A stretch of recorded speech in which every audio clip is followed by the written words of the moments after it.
बच्चों, इस क्लास में हम लोग सॉल्व करेंगे एनसीईआरटी के एक्सरसाइज 1.1 का क्वेश्चन नंबर 9। रीड करते हैं क्वेश्चन को। So that each of the relation R, relation को किससे रिप्रेजेंट किया जा रहा है? आर से।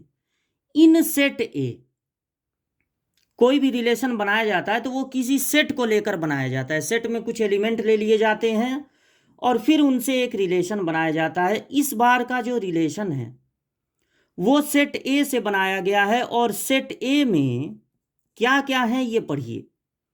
एक्स है इस सेट में, मतलब सारे एलिमेंट को एक्स से डिनोट कर रहे हैं। एक्स है एक integer, x belongs to Z, Z का मतलब इंटीजर, सच दैट जो एक्स है वो 0 के इक्वल या ग्रेटर है और 12 के इक्वल या लेस है। यानी ए में क्या है, 0 से लगाए 0 1 2 3 4 से लगाए 12 तक, इन्हीं एलिमेंट से ये सेट बनाया गया है। और दो दो क्वेश्चन है यहां पर। पहला जो रिलेशन है वो है कि अगर हम इसमें से दो नंबर्स ले लें, पहले नंबर को हम ए कहें और दूसरे नंबर को बी, वो कोई भी दो नंबर हम ले सकते हैं, लेकिन रिलेशन में हमको उन्हीं को रखना है कि ए में से बी को माइनस करने पर और उसका मॉड्यूलस निकालने पे, मॉड निकालने पर एक मल्टीपल होना चाहिए 4 का, मल्टीपल होना चाहिए 4 का। तो अगर हम इस रिलेशन को ऑर्डर्ड पेयर में लिखना चाहें तो बड़ी दिक्कत आने वाली है, क्योंकि ऑर्डर्ड पेयर में जब हम लोग लिखेंगे तो जैसे मान लीजिए हम ले लेते हैं 0, तो उसके साथ हम 0 को ले सकते हैं क्योंकि इनको माइनस करने पे 0 ले सकते हैं ना, यहाँ पे है 0, इनको माइनस करने पर 0 आएगा जो कि 4 का मल्टीपल होता है। 0 भी 4 का मल्टीपल होता है। फिर 0 के साथ 4 ले सकते हैं, इनको माइनस करने 4 आएगा। फिर 0 के साथ 8 ले सकते हैं, फिर 0 के साथ 12 ले सकते हैं। और अगर हमने 1 ले लिया, अब इसके अलावा इनमें से नहीं कुछ ले सकते हैं। अगर 1 ले लिया तो 1 के बाद हम ले सकते हैं 5, फिर 1 के बाद हम ले सकते हैं 1 के साथ हम 1 को भी ले सकते हैं, सॉरी 1 के साथ हम 1 को भी ले सकते हैं क्योंकि माइनस करने पे 0 आएगा। 1 4 का मल्टीपल आना चाहिए तो 1 के साथ 5 ले सकते हैं, फिर 1 के साथ हम ले सकते हैं 9 को, फिर 1 के साथ ले सकते हैं और तो कुछ नहीं, 13 को ले सकते थे लेकिन 13 तो इसमें है ही नहीं।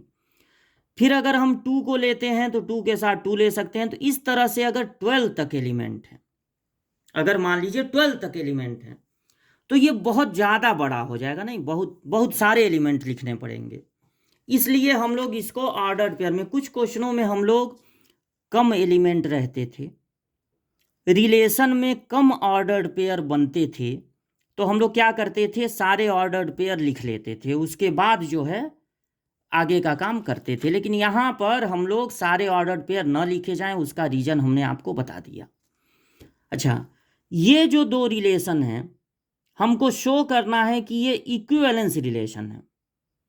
इक्विवेलेंस रिलेशन तब कहलाएगा जब ये रिलेशन रिफ्लेक्सिव भी हो, सिमेट्रिक भी हो और साथ ही साथ ट्रांजिटिव भी हो। उसके बाद है क्वेश्चन में, find the set of all elements related to one in each case. चूंकि यहां पर दो दो रिलेशन है ना, तो ईच केस में उन एलिमेंट को लिखना है जो कि 1 से रिलेटेड हो, 1 से रिलेटेड हो। तो सबसे पहले हम लोग पहला वाला, हमने ये तो स्किप कर दिया कि हम जो है इसको ऑर्डर्ड पेयर में लिखेंगे। तो अब हम लोग रिलेशन को ऐसे ही नोट कर लिया जाए, a माइनस बी का मॉड है मल्टीपल ऑफ 4। तो आप उसको इंग्लिश में लिख दीजिए मल्टीपल ऑफ 4, या यहाँ पे 4 लैम्डा लिख दे रहे हैं, मतलब 4 का कोई मल्टीपल है, या 4m लिख दीजिए, 4n लिख दीजिए, या इंग्लिश में लिख दीजिए कि 4 का मल्टीपल है। अब हम ये पता लगाएंगे कि ये रिफ्लेक्सिव है कि नहीं, फिर पता लगाएंगे कि ये सिमेट्रिक है कि नहीं, फिर पता लगाएंगे कि ये ट्रांजिटिव है कि नहीं। अब देखिए, ऑर्डर्ड पेयर लिख लिए होते पूरा तो उसमें से देख देख के बता देते रिफ्लेक्सिव, सिमेट्रिक और ट्रांजिटिव, जैसे कि कुछ क्वेश्चनों में हम लोग किया था स्टार्टिंग के। बट यहाँ पर रिफ्लेक्सिव को बताने के लिए हम एक इन्हीं में से नंबर चूज कर लेते हैं जिसको हम रिप्रेजेंट कर दे रहे हैं x से। अब हम ऑर्डर्ड पेयर में दोनों जगह x रख देंगे, क्योंकि रिफ्लेक्सिव की चेकिंग ऐसे ही होती है, दोनों एलिमेंट सेम ले लिए जाते हैं और इस रिलेशन में रख दिया जाता है। तो हमको a की जगह भी x रखना है और b की जगह भी x। तो क्या मिलेगा, x माइनस x 4 का मल्टीपल है, इंग्लिश में लिख दीजिए या 4 लैम्डा लिख दीजिए। क्या मिला, 0, 0 का मॉड भी 0 होता है। चलिए अगले स्टेप में लिख दिया जाए। तो क्या 0 4 का मल्टीपल होता है? हाँ, ये बात ट्रू है। जब जब हम सेम नंबर लेंगे, जैसे हम ऑर्डर्ड पेयर बना रहे थे तो 0 0 भी मिला था, 1 1 भी मिला था, 2 2 भी मिला था, इसी तरह 3 3 4 4 5 5 सब मिलेगा इसमें। या क्योंकि 0 मिल रहा है ना उसको माइनस करने पे, और 0 तो 4 का मल्टीपल होता ही है। 0 को 4 से डिवाइड करने पर क्या मिलता है, 0। 0 एक इंटीजर है, इसलिए 0 4 का मल्टीपल होता है। तो यहाँ पर हमको जो मिल रहा है वो ट्रू है। इसका मतलब कि x x belongs to this relation. इस रिलेशन में 1 1 भी मिलेगा, 2 2 भी मिलेगा, 3 3 भी, ऐसे करते करते 12 12 भी मिलेगा। देयरफॉर इट इज, ये जो रिलेशन है वो रिफ्लेक्सिव है। चलिए ये बात तो तय हो गई कि ये रिफ्लेक्सिव है। अब देखा जाए सिमेट्रिक है कि नहीं। तो इसके लिए हम दो नंबर चूज कर लेते हैं एक्स वाई। अगर एक्स माइनस वाई, दोनों को माइनस करने पे मिल रहा है 4 का मल्टीपल, देन मॉड भी लगा इस पे, देन वाई माइनस एक्स भी तो मिलेगा। अगर पलट दें तब भी तो मिलेगा 4 का मल्टीपल। देखिए अगर इसमें 1 9 मिल रहा है, क्योंकि इनको माइनस करने पर आ रहा है -8, उसका मॉड ले लेंगे 8, वो 4 का मल्टीपल होता है। तो 9 1 भी तो मिलेगा, इनको भी तो माइनस करने पर 8 आ रहा है और उसका मॉड 8 होगा। तो जो मिल रहा है उसको पलटने पर भी मिलेगा, जरूर मिलेगा। इसलिए ये जो रिलेशन है वो सिमेट्रिक भी है। अब चेक करते हैं ट्रांजिटिव है कि नहीं। तो ट्रांजिटिव में हम लोग ले लेते हैं 3 नंबर।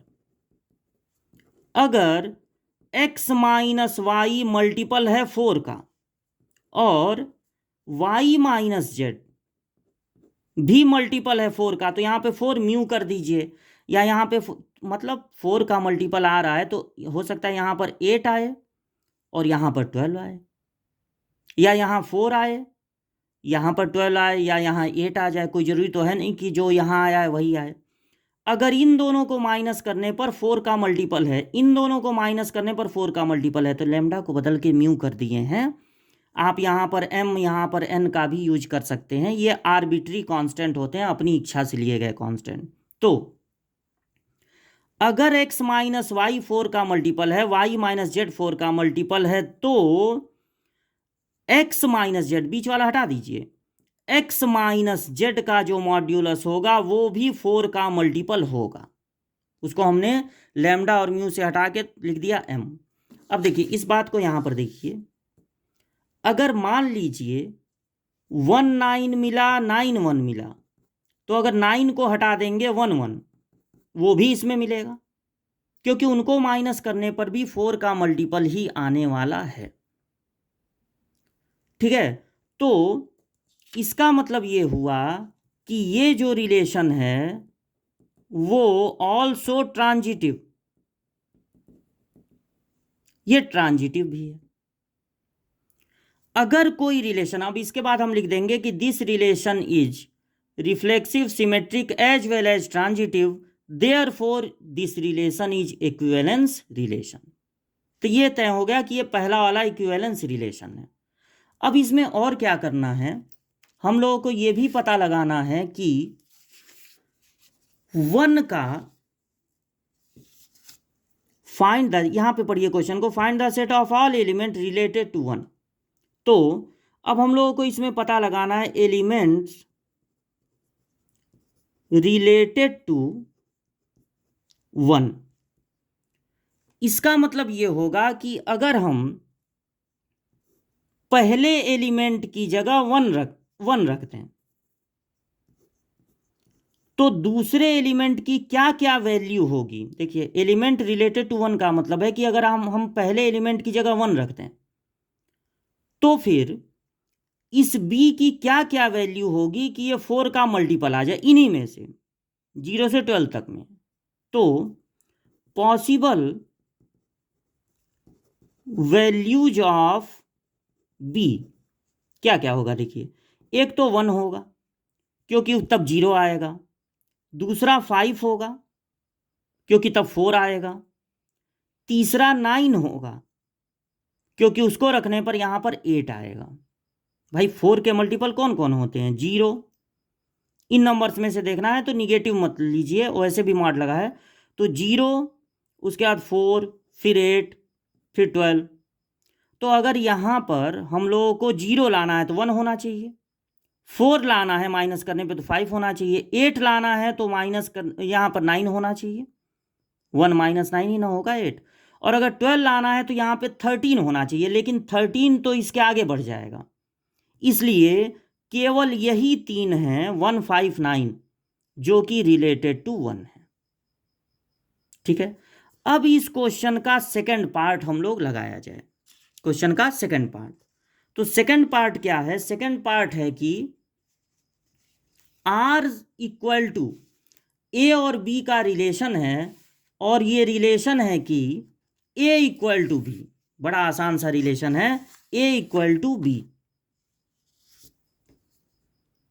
सेकंड, अब इस रिलेशन को तो हम ऑर्डर्ड पेयर के रूप में भी लिख सकते हैं, क्योंकि ए और बी अगर इक्वल हैं तो यहां पर 12 एलिमेंट ही होंगे, 1 1 2 2 3 3 4 4 5 5 ऐसे 12। लेकिन अगर मान लीजिए पिछले क्वेश्चन की तरह ही करना चाहें तो बस यहां पर ए इक्वल टू बी लिख दीजिए। अब पता लगाइए कि ये रिफ्लेक्सिव होगा कि नहीं, सिमेट्रिक होगा कि नहीं, और साथ ही साथ ट्रांजिटिव होगा कि नहीं। तो रिफ्लेक्सिव के लिए हम एक नंबर ले लेंगे, उसी को ऑर्डर्ड पेयर में 2 बार लिख लेंगे और देखेंगे सही आ रहा है कि नहीं।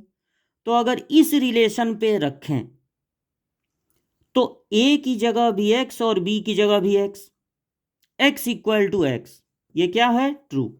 हर नंबर खुद के इक्वल होता ही है, देयरफॉर इट इज रिफ्लेक्सिव।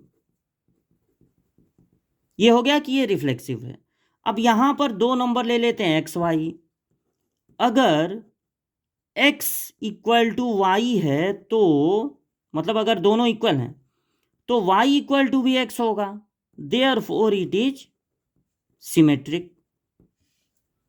उसके बाद ट्रांजिटिव, तो यहां पर हम 3 नंबर ले लेंगे, यहां पर लिख दिया taking x y z, if x equal to y and y equal to z. अगर ये इसके इक्वल है, ये इसके इक्वल है, क्योंकि रिलेशन क्या इक्वल है, देन एक्स भी तो जेड के। अब बीच वाला हटा दीजिए, अब बीच वाला हटाने पर भी अगर ट्रू आ रहा है तो इसका मतलब है कि ये जो रिलेशन है वो ट्रांजिटिव भी है।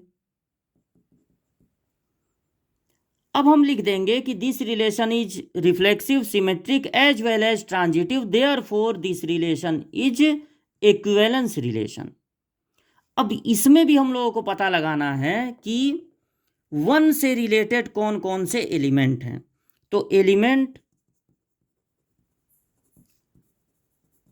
रिलेटेड टू 1, अब देखिए यहां पर क्या रिलेशन है, ए इक्वल टू बी, ए की जगह 1 रख दिया जाएगा और तब बी की वैल्यू फाइंड की जाएगी कि बी की क्या क्या पॉसिबल वैल्यूज हैं। तो पॉसिबल वैल्यूज ऑफ बी, तो देखिए 1 के इक्वल क्या होता है 1 से लगाए 12 तक में? सिर्फ 1। यानी कि यहां पर पिछले वाले में तो बी की वैल्यू 1, 5, 9 3 आई थी, क्योंकि वहां पर यह था कि दोनों को माइनस करने पर 4 का मल्टीपल आए, 0 भी आ सकता था, 4 भी, 8 भी। लेकिन यहां पर पॉसिबल वैल्यू ऑफ बी केवल एक ही है, दैट इज 1। तो ये था क्वेश्चन नंबर 9।